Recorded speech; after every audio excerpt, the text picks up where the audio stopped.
Hello, hello, hello. It's Monday. We're kicking off June by celebrating Dynamite's 20th anniversary. We wanted to talk about a little bit about our humble bundle with I think it's 75 titles worth of almost everything Dynamite, or you know what, just everything Dynamite.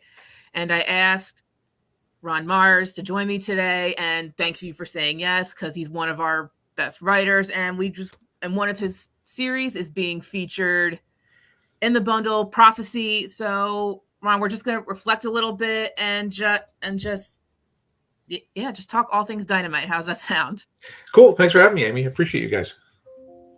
And we appreciate you dearly. So like I said, Prophecy is part of our big 20th anniversary. So how's that feel?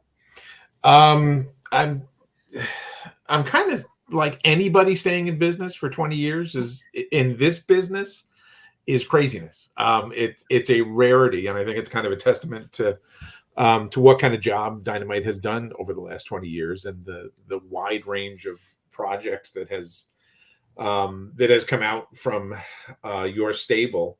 I think Prophecy was the first sort of intra-Dynamite crossover that we actually did. And so, obviously it was tied to the Mayan 2012 prophecy. So there was a half a chance that we were going to start this miniseries and never finish it because the world was going to end and we weren't going to get to put all the issues out. Thankfully, that didn't happen. The Mayans happened to be wrong. Or at least their calendar was wrong. So we actually got to tell the rest of the story.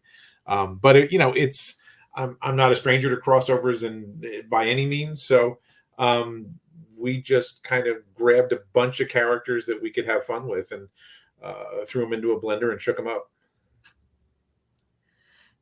My next one was, because it's a giant mashup of all these different characters, what's the trick to writing a crossover?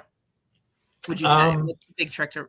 What's the number one thing you should know? I don't know. I just approach it like any other story. I mean, the big difference in crossovers, and obviously I've done a bunch of them, is that you're telling a story that hasn't been told before. If you're doing Fantastic Four fight Doctor Doom, that's been done 100 times. If you're doing Superman fights Lex Luthor, that's been done 100 times. With a crossover like this, you're putting characters together that probably have not run into each other before. So for this one, it was, there was the shock of the new. There was, characters running into each other that had never encountered each other. So you have your checklist of, okay, what happens when they meet each other? Do they have a misunderstanding and fight? That's a wonderful trope that we use all the time. Or do they sense the nature of each other and have to and team up, or are they strange bedfellows who need each other to survive? And I think we did a bit of all of that in Prophecy. To me, these stories are just fun. They're a chance to put a bunch of characters together and have them run around and do hopefully big things. You don't do a crossover and stop a bank robber. You do a crossover to save the world. So that's what we did with this one, with a bunch of different characters from a bunch of different eras, and sort of built the whole story around Red Sonja, which is a character that I've loved Red Sonja from the time I was like 8 years old and saw one of the original issues in a supermarket while my mom was shopping, while my mom was getting groceries. I probably should not have been looking at a Frank Thorne Red Sonja comic, but my 8-year-old eyes were drawn right to it. Would you say Red Sonja is your favorite? Yeah, probably of the group that we had in the book. Certainly my favorite, because I love sword and sorcery and I love that whole age. I think my other favorite character in Prophecy, which I guess we should mention, was sort of built around the end of the world and nefarious sorcerers trying to end the world and going through time to do so. I think my other favorite aspect of it was we put Sherlock Holmes in it, or I should say, I put Sherlock Holmes in it because mostly because I wanted to write Sherlock Holmes, and Nice. I didn't really figure out how Sherlock Holmes was going to fit in because he was in a different time period than everybody else.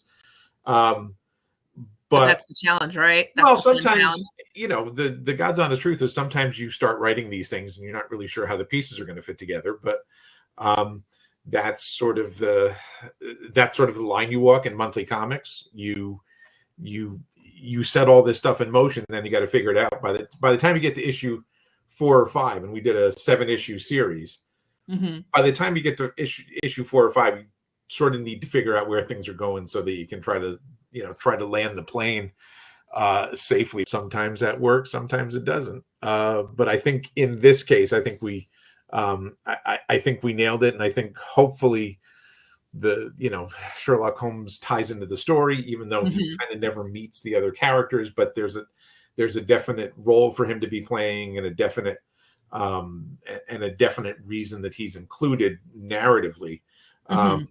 So I mean, I got to write Red Sonja and Sherlock Holmes and Dracula in the same book. That's pretty cool. That is really cool. I see we have a nice number of people watching. Hi Travis, our good friend from Comics with Bueller. It's really sweet that you're watching. You made me think of the questions. Like, is there like a cap to how many characters you're allowed to have, or is there just no limit when you write? I mean, honestly, with Prophecy, and maybe I'm telling stories out of school, but you can't stop me now. We initially had thought that we were going to use all of the pulp characters too. We're going to use the Shadow and Doc Savage and the Spider, and some of those 1930s very pulp kind of noir characters. Initially, we had started to plan the story around that, and then I'm not sure exactly why, but those characters weren't able to appear in this, so we pulled in some other characters. We pulled in Ash from Army of Darkness, which was a real oddball to throw in there. I don't think there's any limit on this. I think the main thing you have to do when you're writing a crossover with a bunch of different characters is make sure each character gets his or her moment. Make sure that they're not just sort of background fodder who are in a big fight scene in the background.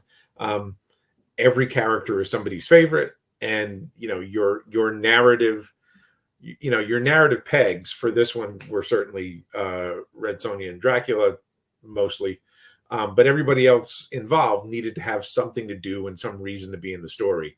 I'm not a big fan of these huge crossovers that just have a bunch of characters kind of standing around in the background just so they can appear. So this one, I don't know, we had 7 or 8 kind of regular cast members, and I think that's a nice number to be able to tell the story and move it forward every issue, and make sure everybody gets a bit of screen time. Everybody gets their due at some point in the series. Really cool. Has this been a favorite series to write compared to all the other stuff that you've done?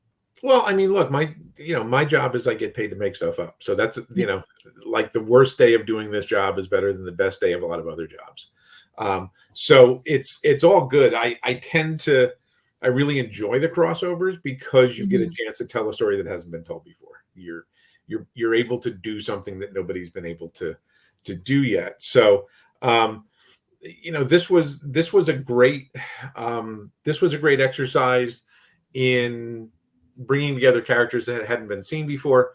And honestly, it's more of a mystery than a lot of crossovers are. A lot of crossovers tend to be, hey, let's grab half a dozen characters and have them fight. This one had a mystery aspect, which is probably you can trace back to Sherlock Holmes being involved. So there, I got to stretch some different storytelling muscles in this crossover that I probably haven't in some others. And basing the whole thing around Red Sonja, and I spoilers, she ends up as a vampire at the end of the story. So that was, to me, kind of a cool aspect, and that we were going to be able to change her character at the end of this crossover. And, that was going to be part of her story going forward. So, so she and Dracula have an encounter, and she winds up as a vampire, and that carried through to her future appearances. Nothing in comics is permanent by any means. Everybody dies and comes back. Mm-hmm. But for this one to be able to kind of do something that had the appearance of permanence in the story was kind of a cool opportunity, because we ended up talking about it and saying, well, why don't we just leave her as a vampire, and then it's somebody else's problem to to deal with those narrative Mm-hmm. issues in the next time she appears. So that was actually kind of fun to be able to, usually when you do a crossover, you end up putting the toys back on the shelf just where you found them. This Mm-hmm. one, we didn't have to do that. What's the feedback been since it first came out? And it's crazy that's been a decade. But do people still ask you about it? Yeah, I mean, people bring them up at conventions to have them signed, and I think I think especially for the sword and sorcery people, there's an attraction to anything with a redhead and in a chainmail bikini on the cover, and that is definitely prophecy, because Sonya was front and center for all the issues. Mm-hmm. So yeah, people still bring it up, and I think I think a lot of the reaction was people were just like, oh, this was a cool story. This was this had an actual story to it. It wasn't just it wasn't just fan service. It wasn't just a crossover for the sake of crossover. It there was some narrative material there that people could, no pun intended, since Dracula's in it, sink their teeth into.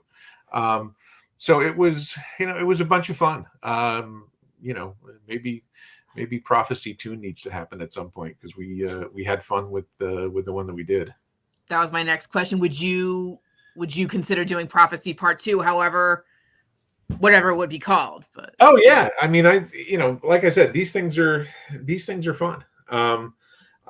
Hopefully, I feel like if I'm having fun telling the story, hopefully the artist, and in our case, Walter Giovanni did an amazing job on Prophecy, and just no matter what I threw at him, draw Abe Lincoln giving the Gettysburg Address as we travel through time.